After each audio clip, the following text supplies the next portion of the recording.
I'm running late. The steady tick of my designer watch reminds me with each flick of the wrist as I navigate my new Audi through the tree-lined streets of my childhood neighborhood. My knuckles whiten against the steering wheel when my parents' six-bedroom colonial comes into view, its stately presence looming larger than the actual structure warrants. 28 years old, the youngest senior marketing director in my firm's history, and my stomach still knots like I'm 16 and missed curfew. I check my reflection in the rearview designer blazer crisp, makeup flawless, hair smoothed into submission, armor all of it. The driveway is already full Brandon's Range Rover, Olivia's family SUV, Dad's Mercedes. I park on the street like a visitor, which is exactly what I am these days. 4 visits a year, each one more exhausting than the last. My heels click against the stamped concrete path to the door, the sound sharp and purposeful. I don't knock. I never do. This performative dance of belonging requires certain steps. There she is. Mom's voice carries from the kitchen as I slip inside. We were about to start without you. No hug, no direct eye contact. Just the familiar scent of roasting turkey and cranberry and the undercurrent of disapproval that has always scented the air when I'm present. Sorry, client emergency. The lie slips out easily. Better than admitting I sat in my car for 15 minutes, practicing deep breathing exercises. Always working. Dad appears in the hallway, bourbon in hand, eyes tracking my outfit with familiar appraisal. One of these days, you'll find something more important than that job. My smile stiffens but holds. Nice to see you too, Dad.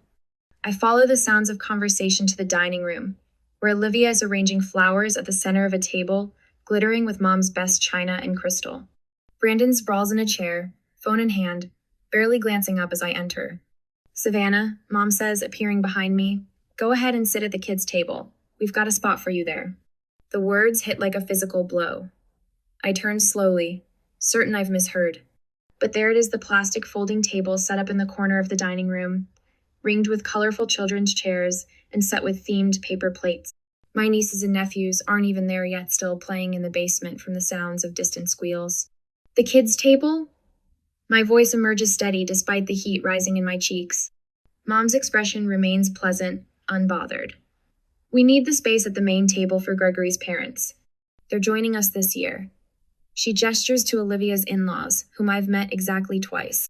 I stand frozen, the memory of this morning's preparation washing over me.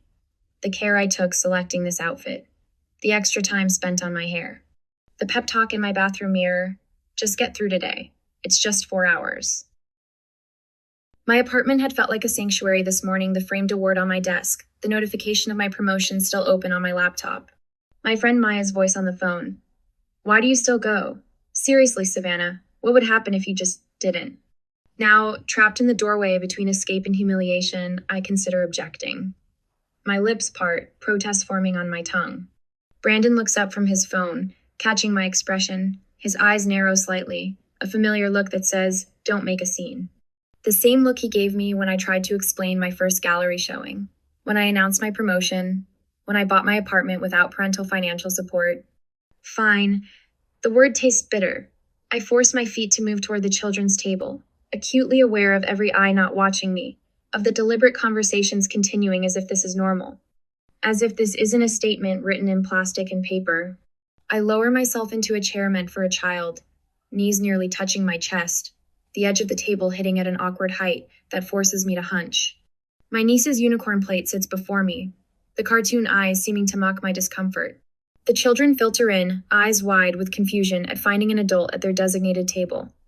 My 7-year-old nephew Ben tilts his head. Aunt Savannah, why are you sitting with us? I swallow hard. Just mixing things up. At the main table, conversation flows without interruption. Mom leans toward Olivia. How's the baby sleeping these days? Brandon, Dad's voice carries. Tell Gregory about that promotion. Glasses clink as my father raises his in a toast. To family success, he says, his gaze touching everyone but me. The adults murmur in agreement, a chorus I'm not part of. I watch them from my exile, the realization settling cold and heavy in my stomach. This table, this ridiculous, child-sized plastic throne eyes, the perfect symbol for my entire life in this family. Always adjacent, never included, tolerated, never celebrated.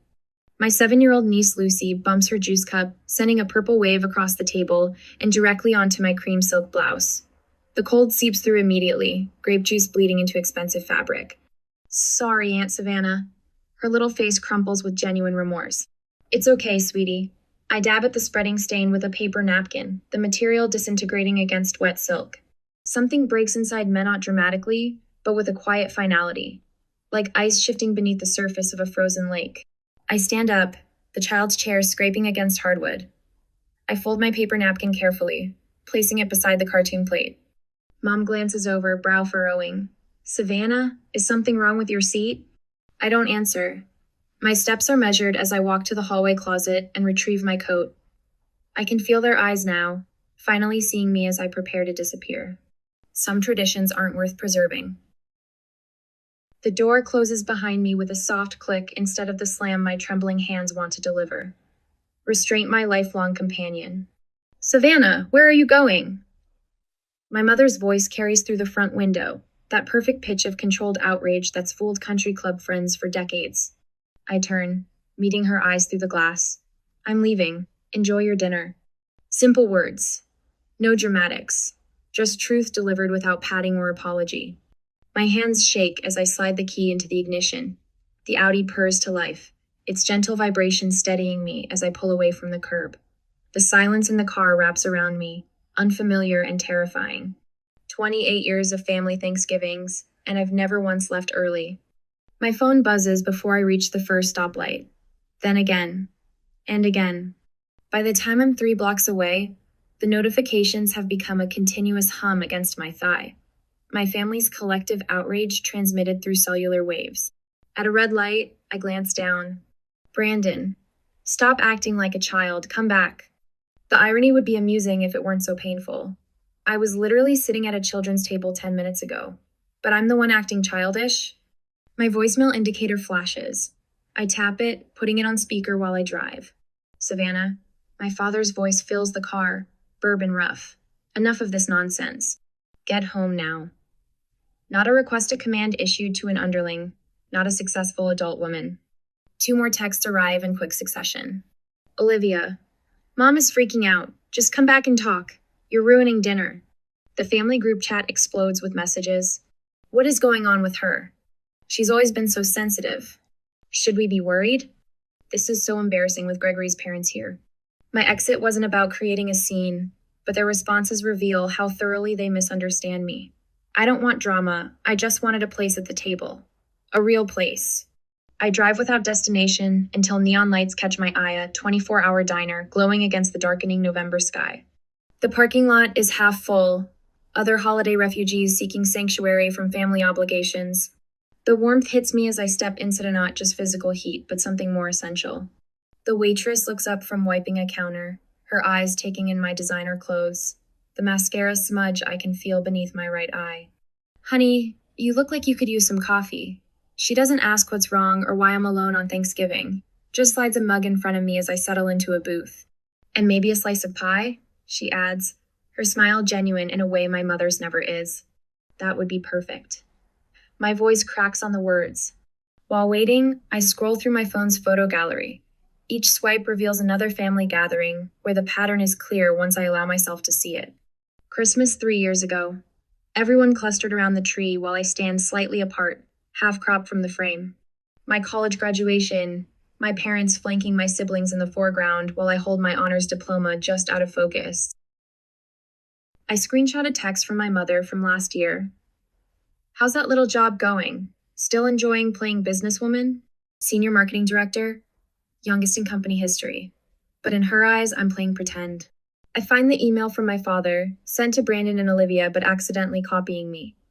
Investment opportunity too complex to include Savannah. You know she wouldn't understand it anyway. My calendar reveals the pattern 2-8 consecutive family events where I was seated at a side table, at the end of the row, or literally in another room. The pie arrives, golden crust and tart cherries, as I compose my message to the family group chat. I select the Christmas photo, the one where I'm half-cropped out, and type a caption. The perfect family, always making sure the youngest one knows her place. I continue typing. My fingers steady now. This isn't just about the table.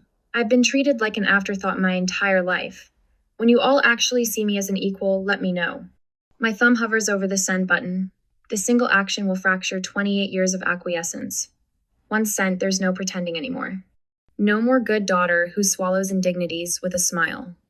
I press send, then power off my phone completely. The pie tastes better than any Thanksgiving meal I can remember. I savor each bite, leaving a generous tip before walking back to my car. My spine feels straighter, my shoulders lowered from their perpetual defensive hunch. Savannah? Savannah Reeves?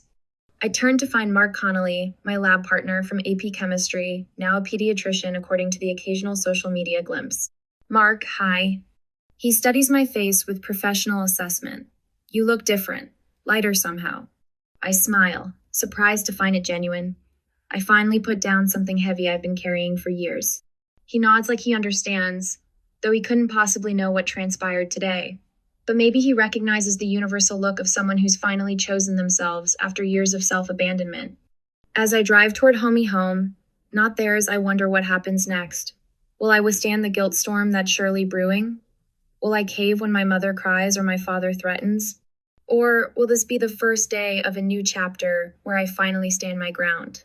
The night sky opens above me, vast and full of possibilities I never allowed myself to see, while squeezing into spaces too small to contain me.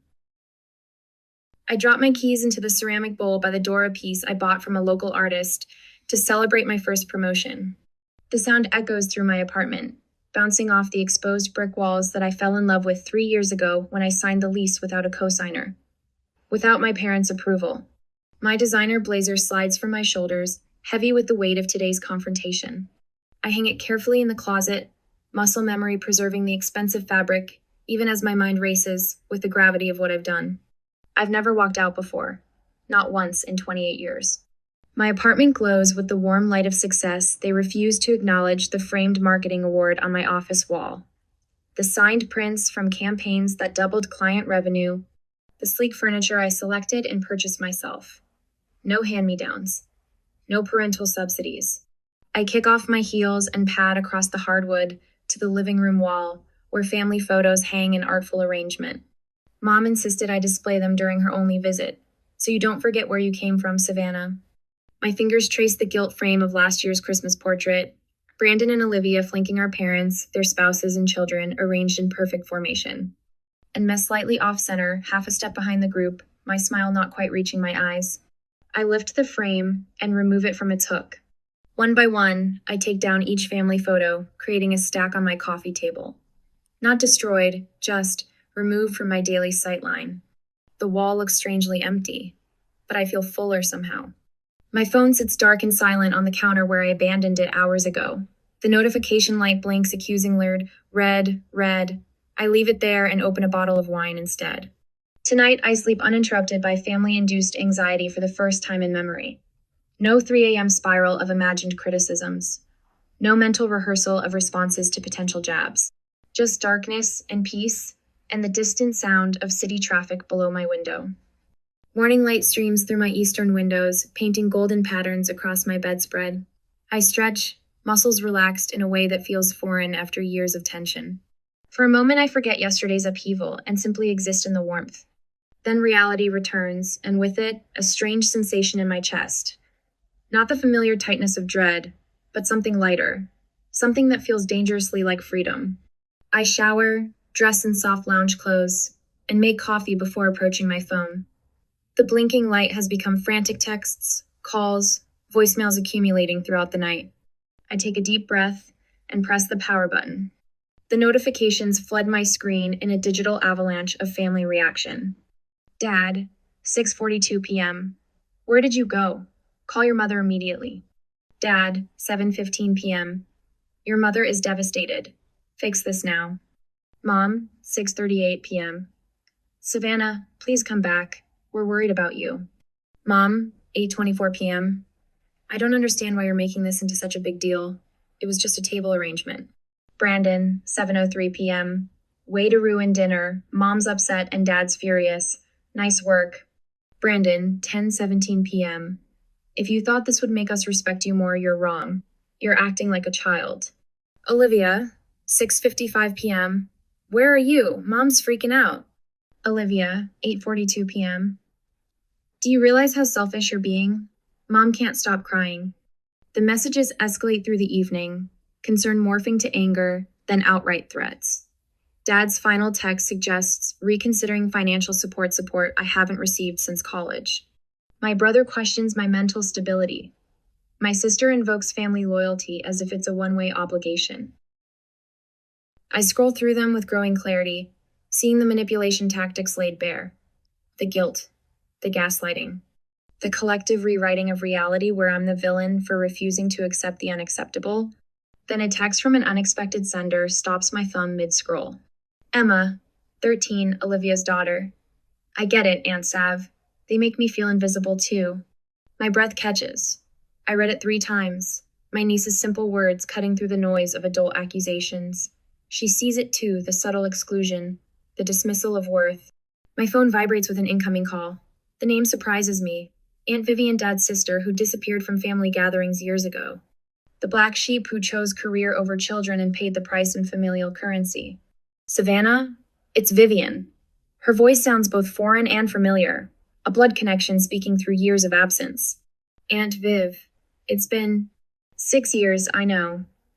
Your cousin Marcus showed me your message. About the kids' table. She pauses, her breath audible through the connection. I want you to know you're not crazy. The validation hits me like a physical force. I sink onto my couch, emotions threatening to overcome my careful composure. I went through the same thing when I chose career over kids, she continues. Your father and mother couldn't reconcile my choices with their worldview, so they simply reduced me, made me smaller, put me at the metaphorical kids' table until I stopped coming to dinner altogether. Memories surface of childhood questions about Aunt Vivian's absence. She doesn't care about family, was the standard response. A simple explanation that absolved everyone else of responsibility. I always wondered why you stopped visiting, I admit, voice barely above a whisper. Same reason you walked out yesterday. Dignity has a breaking point, Savannah. After we hang up, I pull my journal from the desk drawer and open to a blank page. At the top, I write boundaries in bold capitals, then begin listing them with surprising clarity. 1. I will only attend family gatherings where I'm treated as an equal adult. 2. I will no longer accept dismissive comments about my career. 3. I will meet on neutral ground, not the family home. The list grows, each boundary a brick in the foundation of my self-respect. When it's complete, I call my therapist for an emergency session. Then my friend Maya, who answers with immediate concern. I did it, I tell her. I finally walked out. Holy shit, Sav, she breathes. I'm so proud of you. 2 hours later, I find myself on an online forum for adults navigating family estrangement. The stories mirror mine with eerie similarity, the consistent exclusion, the subtle undermining, the moment of clarity that triggered action. I'm not alone in this experience. Not broken or overly sensitive. Just human, with normal human limits. By evening, I've compiled evidence of the pattern photos, text screenshots, a timeline of incidents spanning years. I practice responses to anticipated arguments. I'm not angry. I'm establishing boundaries. This isn't about one dinner. It's about a lifetime of exclusion. I'm not asking for special treatment, just equal treatment. I arranged to meet them at a coffee shop downtown public, neutral, time limited. I text Maya to check on me halfway through. My phone rings just after 9. Mom's name flashes on the screen. I let it ring 3 times, centering myself before answering. Hello, Mom. Savannah. Her voice is controlled, the practiced tone of someone who believes they hold the power. Your father and I have decided we're willing to forgive you for yesterday's display. The old Savannah would have accepted this opening, grateful for any path back to approval. But that version of me sat at a folding kids' table and accepted paper plates, while adults dined on china. I inhaled deeply, feeling my spine straighten. That's interesting, I reply, my voice steady and clear, because I'm still deciding if I'm willing to forgive you. The silence that follows stretches so long, I check to see if the call disconnected.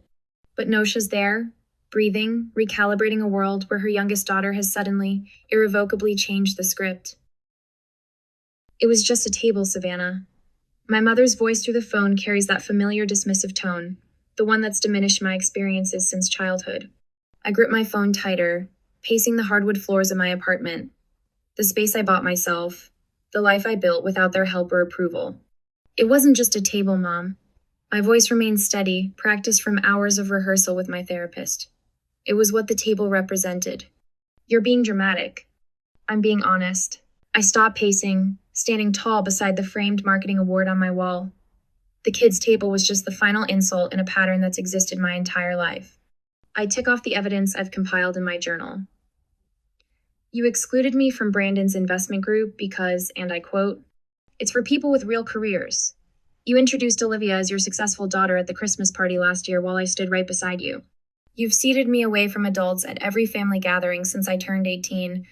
The silence on the other end stretches long enough that I check to see if she's hung up. That's not how it happened, she finally says, but her voice lacks its usual conviction. I have the texts, Mom. I have photos. I have emails. I trace my finger along the compass tattoo on my wrist me private reminder to follow my own direction. This isn't about one dinner. This is about 28 years of being treated as less than.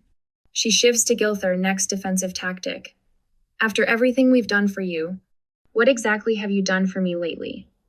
The question slips out sharper than intended, but I don't retract it. My apartment? Bought it myself?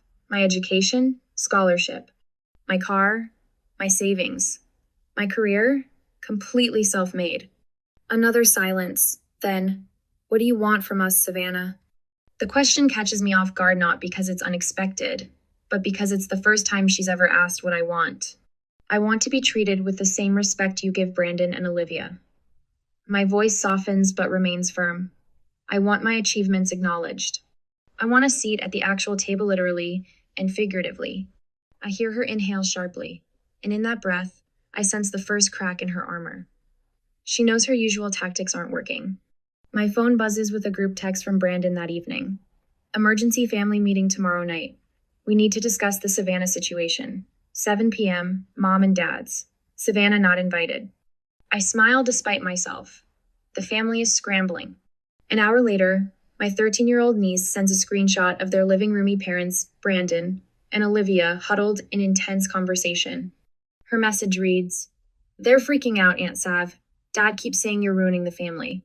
Grandma cried, "It's better than Netflix." The next morning, one of my father's golf buddies mentions the situation during a client meeting. "Robert says things are tense with your family right now," he says awkwardly. "Hope it all works out." When I check Facebook, my mother has posted a vague plea for prayers during this difficult family time. The comments flood with sympathetic responses, friends asking what happened, offering support without knowing the situation. They're losing control of the narrative, and it terrifies them. I spend 3 hours crafting my email. Each word precisely chosen, each example meticulously documented. I attach family photos spanning years images that clearly show the pattern of my exclusion. When finished, I address it to my entire extended family, not just my parents and siblings. I love you all, but I love myself enough to demand respect. I write in closing, then press send before doubt can creep in. Responses trickle in throughout the day. My cousin Michael. "I've watched this happen for years and never said anything. I'm sorry, Savannah." My father's sister who stopped attending family functions years ago. "It took courage to say what I never could. Proud of you, niece." Even my mother's best friend sends a private message. "Your mother and I have been friends for 30 years, but you're absolutely right. I've seen how they treat you." I hadn't expected allies. I prepared to stand alone. "Can we talk?" Olivia's voice sounds different on the phone. Smaller. I'm listening. I curl up in my reading chair, guard still up. "I've been thinking about things." She pauses. "About how we've treated you." I wait, refusing to fill the silence. "Greg mentioned something last night," she continues. "He said he's always been confused about why you're treated differently. He thought maybe there was some history I never told him." "And what did you say?" I couldn't think of a reason. Her voice cracked slightly. "I never thought about how it looked from your side. I just accepted that's how it was." It's not exactly an apology, but it's the first crack in the family's united front. When the formal invitation arrives in my email, I almost laugh out loud. The Reeves family requests the pleasure of your company for a family discussion dinner. Seating arranged by Savannah Reeves. The location is a neutral restaurant downtown, not the family home where they hold home court advantage. The time works with my schedule, not theirs. Every detail acknowledges my new position of power. I smile as I type my response. I accept. For the first time in my life, they're playing by my rules. Now I'll discover if my family is capable of genuine change, or if I'll need to create a life without them in it. The ball is finally in my court, and I'm ready to serve. I arrive at Marcello's 20 minutes early, my heels clicking against polished marble as the hostess leads me to the table I specifically requested when making the reservation. Round. Equal. No head, no foot, no hierarchy built into the furniture itself. Perfect, I tell her, sliding my blazer from my shoulders. The material is expensive, a power color that makes my skin glow. Armor again, but different this time. Battle dress rather than camouflage. I place the name cards with deliberate care. My fingers don't tremble at all, which surprises me. My position at the symbolic north. Parents flanking me. Brandon and Olivia across. The geography of confrontation, mapped with cardstock and calligraphy. The restaurant hums with quiet conversation. The discreet clinking of silverware against fine china. I check my watch. 7 minutes. I smooth my napkin across my lap, straighten the butter knife that's already perfectly aligned. 6 minutes. I resist the urge to reach for my phone, to check for a last-minute cancellation text. When they arrive together, of course I don't stand. Savannah. Mom's voice wavers between greeting and question. Dad's eyes narrow as they scan the table arrangement, the placed cards. Brandon's jaw tightens. Olivia clutches her purse strap a fraction tighter. Thank you for coming, I say, my voice steady. Professional. The voice I use in boardrooms, not family dining rooms. Please, sit. They hesitate, caught in the unfamiliar dynamic, but then one by one, they follow my direction. Not one of them questions the seating arrangement. First victory. Dad clears his throat as soon as they've settled, launching into what sounds like a rehearsed speech.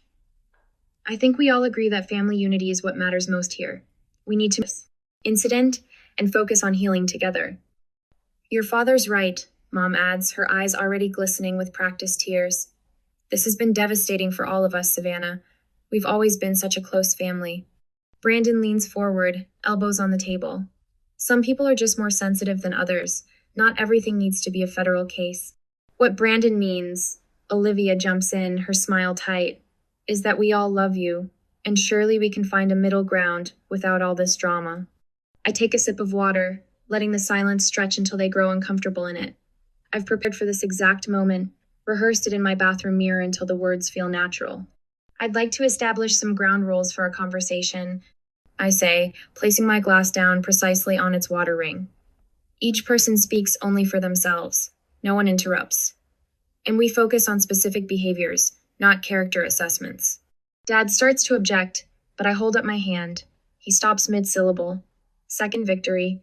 For 28 years, I've been systematically excluded from full participation in this family. The children's table at Thanksgiving was simply the most literal manifestation of a pattern that's existed my entire adult life. I meet each of their eyes in turn. Can anyone explain why a 28-year-old successful woman should sit at a children's table? The silence that follows is devastating in its completeness. Mom's fingers worry at her napkin. Dad examines his water glass as if it holds answers. Brandon shifts uncomfortably. Olivia stares at her lap. I guess, Mom finally says, her voice small. I never really saw you as fully adult without a husband. That's how I was raised. A woman becomes a woman when she has a family of her own. Dad's admission comes gruffly. In my day, success meant family, not just career. I built something that will outlast me. Your job. It's just not the same. Maybe, Brandon adds, surprising me with his hesitancy. I've been intimidated by how easily everything comes to you. You didn't need connections or Dad's help like I did. It was easier to dismiss your achievements than admit that. Olivia's eyes shine with actual tears now, not the performative ones she usually deploys. I knew it wasn't fair, how we treated you. But changing it meant acknowledging my part in it. She reaches across the table, stops short of touching my hand. I'm sorry, Savannah, truly. I absorbed their words, feeling something shift inside me. Not forgiveness exactly, but recognition. The first honest conversation we've had in decades. Moving forward, I say, my voice firm but not unkind. I need certain boundaries respected. I will participate in family gatherings as an equal adult. My career and life choices will be respected, even if they're not understood. I expect acknowledgement of my achievements the same way Brandon's and Olivia's are celebrated. I fold my hands on the table. I want a relationship with all of you, but it has to be mutual respect or nothing at all. I won't hesitate to walk away again if old patterns reemerge. They exchange glances, having a silent conversation I've been excluded from countless times before. Finally, Dad nods. You've certainly grown up, Savannah, he says, the closest thing to approval I've ever heard from him. I meet his gaze steadily. I've been grown. You're just finally seeing it. The check arrives, placed exactly between Dad and me. I reach for it before he can, sliding my credit card inside the leather folder without checking the amount. The symbolism isn't lost on any of us. When the waiter walks away, Mom touches my wrist hesitantly. Do you think it's really possible to change how we've always been? The question hangs in the air between us, honest in a way I never expected. I don't have a simple answer, and for once, I don't try to manufacture one. Is it ever really possible to change decades-old family dynamics? Or am I setting myself up for disappointment? My kitchen bustles with movement and conversation, a symphony of life that fills my apartment. The scent of roasting turkey mingles with cranberry and fresh herbs, familiar yet somehow new. I check my designer watch, no longer counting the minutes until escape, but noting that everything is right on schedule. Aunt Savannah, is this enough sage for the stuffing? Lucy stands on a step stool beside me, her 13-year-old hands carefully measuring herbs. Perfect. I squeeze her shoulder. You've got a natural talent for cooking. The dining table stretches through the living area of my apartment, a single expansive surface with chairs for everyone. No plastic folding tables in sight. No exile to the corner. Mom appears at my elbow, casserole dish in hand. Where would you like this, Savannah? The question still catches me off guard, even a year later. On the sideboard, please. We'll bring everything to the table together. She follows my direction without comment, placing her famous green bean casserole exactly where I've indicated. The small victory still feels monumental. Dad hovers near my wine rack, bourbon untouched in his hand. That advertising campaign you developed for the Children's Hospital quite impressive. My golf partner's son works in marketing at NYU. He mentioned it. I don't miss how he struggles to maintain eye contact, how his fingers tap against his glass. But the words are genuine. Thanks, Dad. It increased donations by 37%. Brandon appears from the living room, phone absent for once. Savannah, got a minute? I'm considering a lateral move to Thompson & Brooks. The pay cut would be temporary, but the creative opportunities. He trails off, uncertainty flickering across his face. I nearly dropped the serving spoon, Brandon asking me for career advice. It depends on your 5-year plan. Thompson's digital division is expanding rapidly. Olivia approaches, her newest edition cradled against her shoulder. Would you mind holding her while I help set up? She's been fussy all morning, but she seems to like you. Without waiting for an answer, she places the infant in my arms. Not as an afterthought babysitter, but as a trusted equal. The weight feels right somehow. We understand each other, don't we? I whisper to the baby, who blinks solemnly up at me. This place is gorgeous, Dad comments, gesturing around my apartment. Smart investment in this neighborhood. Mom reappears from the dining area, measuring spoons in hand. Savannah, could you sit the children? She freezes mid-sentence, color draining from her face.